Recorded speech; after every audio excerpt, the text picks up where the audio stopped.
This is the second part of our journey, retracing William Cobbett's rural ride through Sussex and Kent. It starts in the Garden of England's heartland around Horsemondon.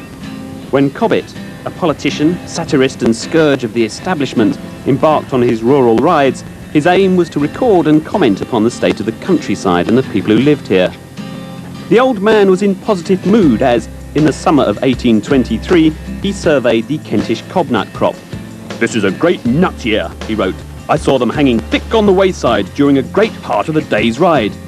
He then went on to link cobnuts to the number of illegitimate children in the country. That meant the production of them.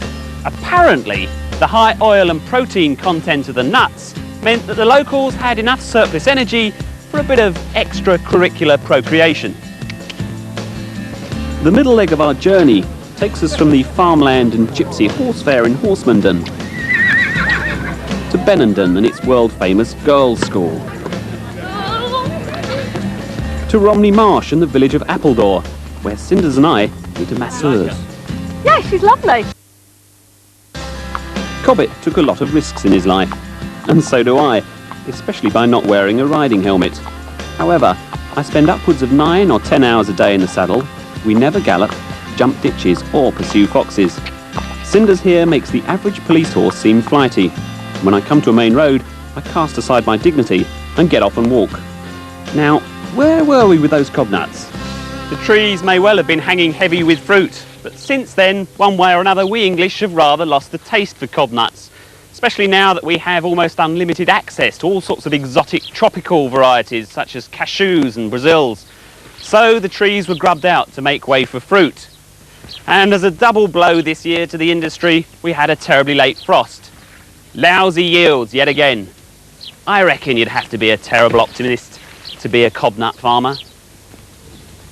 How many acres of these things are there left in the country now? It's just about 200.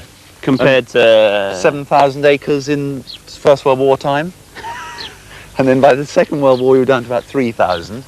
And then it slowly got less and less. So if I decide I'm going to buy 2 acres of land, plant it for cobnuts, when am I going to be commercially viable?